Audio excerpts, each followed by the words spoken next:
بسم اللہ الرحمن الرحیم۔ السلام علیکم۔ لیکن کہانی میں آگے بڑھنے سے پہلے آپ تمام دوستوں سے التماس ہے کہ ہمارے چینل ذرا سیاحت کو سبسکرائب کر دیجئے اور ساتھ گھنٹی کے بٹن کو دبا دیجئے تاکہ ہماری نیو آنے والی کہانی کا نوٹیفیکیشن آپ کو مل سکے۔ شکریہ۔ سرفراز، تم بالکل ٹھیک کہہ رہے ہو، لیکن تم یقین کرو کہ اب تک کسی کے ساتھ بھی کوئی زیادتی نہیں کی گئی ہے۔ اگر تم ان مقتول کی کڑیاں ملاؤ گے تو تمہیں معلوم ہو جائے گا کہ صرف اسی نسل سے تعلق رکھنے والے ہی نوجوانوں کا قتل ہوا ہے۔ اب تک جتنے بھی قتل ہو چکے ہیں ان کا حوالہ اور ان کا شجرہ گھڑ سوار سے جا کر ملتا ہے، لہٰذا وہ واجب قتل ہیں۔ جس قتل کی تم بات کر رہے ہو یہ اس نسل اور خاندان کا آخری قتل تھا جو حسن آرا نے کروا دیا ہے۔ اب اس خاندان میں کوئی بھی مرد ایسا نہیں بچا ہے کہ جس کی وجہ سے ان کی نسل آگے چل سکے۔ یہ عبرت ہے آدم کے لیے۔ اللہ تعالیٰ نے انسان کو بڑا رتبہ اور اعلیٰ مقام سے نوازا ہے، لیکن اس نے اپنے اختیارات کا ناجائز استعمال شروع کر دیا تھا، لہٰذا لازم تھا کہ اس قسم کے لوگ قتل ہوں۔ یہ اشارہ ہے آدم کے لیے۔ کوئی اگر سنبھلنا چاہے تو سنبھل سکتا ہے۔ دنیا میں آج کل جو کچھ بھی ہو رہا ہے وہ ان کے اعمال کے نتیجے میں ہو رہا ہے۔ لوگ خواہ مخواہ اسے ہم سے منسوخ کر دیتے ہیں۔ ہماری مخلوق کسی کو نقصان نہیں پہنچاتی ہے۔ ہمیں تو آدم زاد پر ہنسی آتی ہے کہ کرے خود اور لعنت شیطان پر بیچتا ہے، پارسائی کے دعوے کرتا ہے اور الزام کسی اور پر لگا دیتا ہے۔ قہر الہی کا نازل ہونا بڑے اعمال کی وجہ سے ہے۔ میرے دوست، میں نے تمام باتیں کھل کر تمہیں بتا دی ہیں، حالانکہ ان باتوں کی تم سے کرنے کی مجھے اجازت نہیں دی تھی۔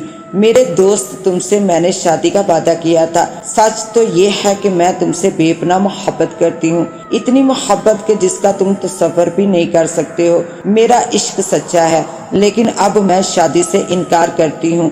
اچانک نازنین کے منہ سے نا کے الفاظ سن کر میں حیران رہ گیا۔ نازنین، ایک طرف تم اپنی محبت اور عشق کی انتہا کا یقین دلا رہی ہو اور دوسری طرف انکار کر رہی ہو۔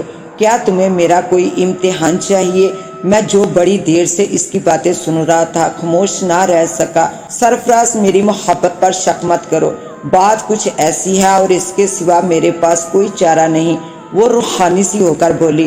نازنین، تم کھل کر بات کرو، میں اصل حقائق جاننا چاہتا ہوں۔ سرفراز، تم حسن آرا کو نہیں جانتے ہو، اس کی ابھی تم نے صرف ایک جھلک ہی دیکھی ہے۔ حسن آرا نے مجھے سختی سے منع کر دیا ہے کہ میں تم سے نہ ملا کروں، اور اس نے مجھے یہ بھی کہہ دیا ہے کہ میں آئندہ انسانوں کی بستی کا رخ نہ کروں۔ میرے دوست، مجھے حسن آرا کی اس دھمکی کی ذرا بھی پرواہ نہیں ہے۔ وہ میرا کیا کر سکتی ہے؟ اگر اس کے پاس طاقت ہے تو اس سے کئی زیادہ طاقت میرے پاس بھی ہے۔ وہ تو 100 برس کی ہو چکی ہے اور بوڑھی بھی ہو چکی ہے، لیکن میں تو ابھی جوان ہوں۔ میں اس کی حکم عدولی کرنے کا اختیار رکھتی ہوں۔ اس کو میرے ذاتی معاملات میں دخل اندازی کا حق بھی نہیں ہے۔ تم میری پسند ہو، میں نے تمہیں چاہا ہے، اپنے آپ کو تمہارے وجود میں تحلیل پایا ہے، لیکن میرے شہزادے، صرف ایک بات کر کے اس نے میرے پختہ ارادے کو کمزور کر دیا ہے۔ میں بغاوت کر سکتی ہوں، مقابلہ بھی کر سکنے کی سخت رکھتی ہوں، لیکن تمہیں کھونے کا تصور بھی نہیں کر سکتی۔ تمہاری سچائی اور رفاقت نے مجھے تمہارا گرویدہ بنا دیا ہے۔ میں سمجھتی ہوں کہ تم پر میرا بھی حق ہے، کیونکہ تم ایک مکمل انسان ہو۔ تم میں شیطانیت نہیں ہے، تم میں جذبات تو ہیں لیکن تمہارا جذبہ پاک ہے۔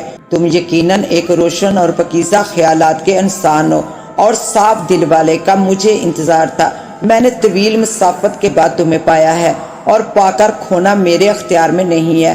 میں تمہیں ہرگز کھونا نہیں چاہتی ہوں، لیکن جیسا تمہاری دنیا میں ہوتا ہے وہی کچھ یہاں ہماری دنیا میں دہرایا جا رہا ہے۔ محبت کرنے والوں سے جینے کا حق چھین لیا جاتا ہے، ان پر جبر بھی کیا جاتا ہے اور انتقام بھی لیا جاتا ہے، لیکن میں تمہیں قربان نہیں ہونے دوں گی۔ تمہیں زندہ رہنا ہوگا، انسانیت کے لیے، فلاح بلائی کے لیے، مخلوق خدا کی خدمت کے لیے۔ تمہاری جگہ قربانی میں دوں گی، سولی پر میں چڑھ جاؤں گی۔ محبت قربانی مانگتی ہے اور یہ قربانی میں دوں گی۔ نازنین کی آنکھوں سے آنسو ایسے بہ رہے تھے کہ جیسے ساون بادوں کی بارش ہوتی ہے۔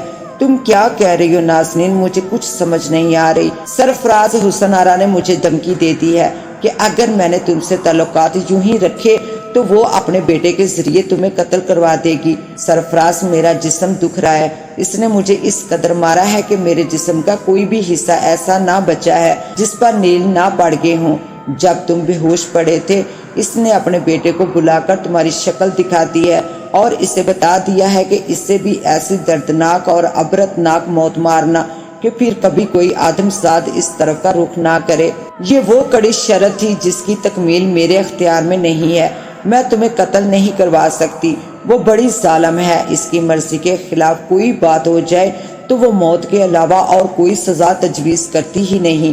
سرفراز، میرا پیار ہار گیا ہے، میں ہار گئی ہوں، مجھے تمہاری زندگی عزیز ہے۔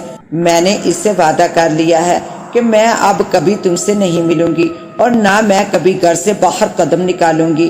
میں نے یہ بھی وعدہ کر لیا ہے کہ میں تم سے شادی نہیں کروں گی۔ میرے دوست، مجھے اپنی اس وعدہ خلافی پر افسوس ہے، لیکن تمہاری زندگی کی یہ قیمت نہیں ہے۔ تمہارے لیے تو مجھے اپنی جان بھی دینی پڑتی تو میں کبھی پیچھے نہ ہٹتی، مگر اب معاملہ تمہاری زندگی کا ہے اور اب میں مجبور ہوں۔ سرفراز، جاؤ، چلے جاؤ یہاں سے۔ اور پھر اس نے مجھے سڑک تک پہنچا دیا۔ میں اس کی عظمت کو سلام کرتا ہوں اور آج بھی میں یہ بات سوچنے پر مجبور ہوں کہ وہ کون تھی۔ اس کے ساتھ ہی اب مجھے دیں اجازت، ملتے ہیں انشاءاللہ ایک نیو کہانی کے ساتھ، تب تک کے لیے اللہ نگہبان۔